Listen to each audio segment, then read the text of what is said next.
सुबह की पहली किरण अभी धरती पर पूरी तरह उतरी भी नहीं थी कि शाही बाग में अजीब सी बेचैनी फैल चुकी थी।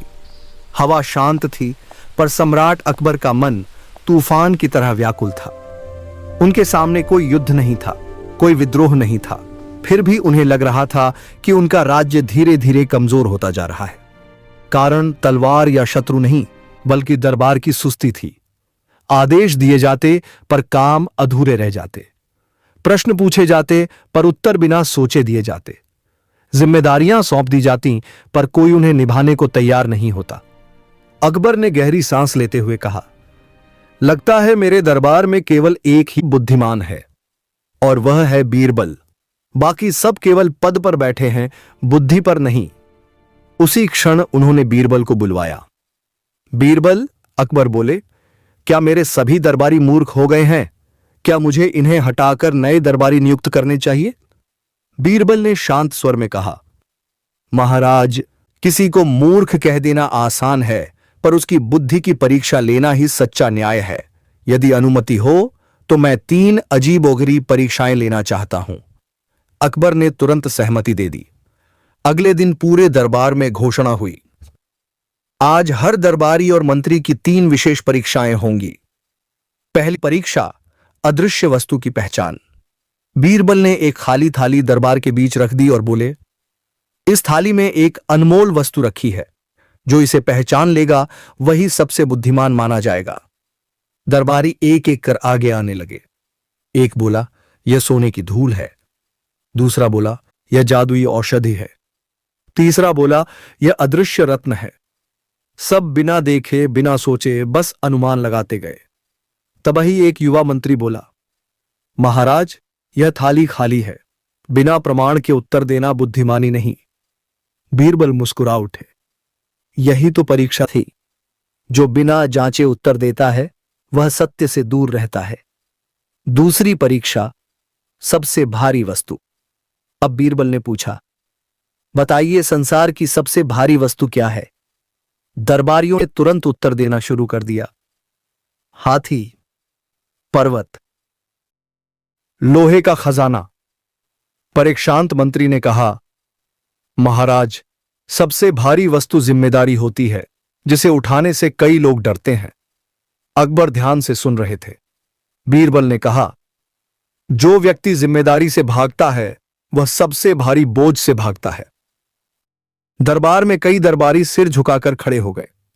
तीसरी परीक्षा, असंभव कार्य। अब बीरबल ने अंतिम और सबसे अजीब परीक्षा घोषित की। उन्होंने सभी दरबारियों को एक एक दीपक दिया और कहा, दिन के उजाले में इस दीपक को जलाकर यह सिद्ध करो कि यह अंधकार मिटा रहा है। दरबारी हैरान रह गए।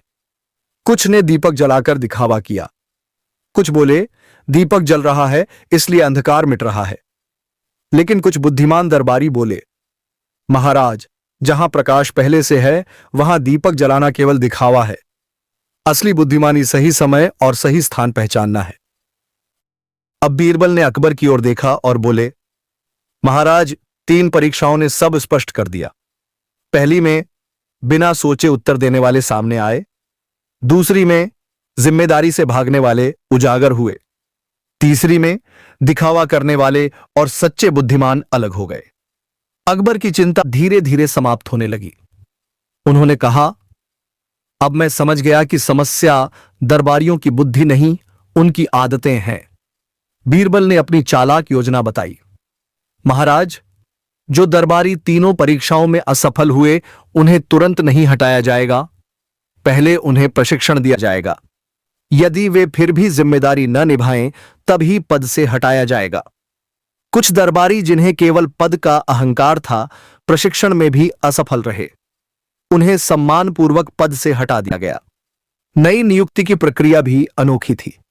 बीरबल ने नए उम्मीदवारों से कठिन प्रश्न नहीं, बल्कि व्यवहारिक परीक्षाएं लीं। प्रजा की समस्या का समाधान, सही निर्णय का कारण और सत्य बोलने का साहस। जो ईमानदार, धैर्यवान और विचारशील निकले वही नियुक्त किए गए। सभी नए मंत्री बीरबल के मार्गदर्शन में रखे गए ताकि वे केवल ज्ञान ही नहीं, विवेक भी सीखें। कुछ ही महीनों में राज्य का प्रशासन बदल गया। निर्णय समय पर होने लगे, कार्य पूरी जिम्मेदारी से किए जाने लगे और दरबार में अब दिखावा नहीं बल्कि विचार की आवाज गूंजने लगी। एक दिन प्रसन्न होकर अकबर ने घोषणा की, बीरबल, तुमने बिना किसी को अपमानित किए सत्य का दर्पण दिखाया। तुमने सिद्ध किया कि बुद्धिमान दरबार परीक्षा से बनते हैं, पद से नहीं। अकबर ने बीरबल को स्वर्ण मुद्राएं, रत्न और विशेष सम्मान प्रदान किया। वीडियो पसंद आया हो तो लाइक करें, शेयर करें और नवरत्न बीरबल चैनल को सब्सक्राइब जरूर करें।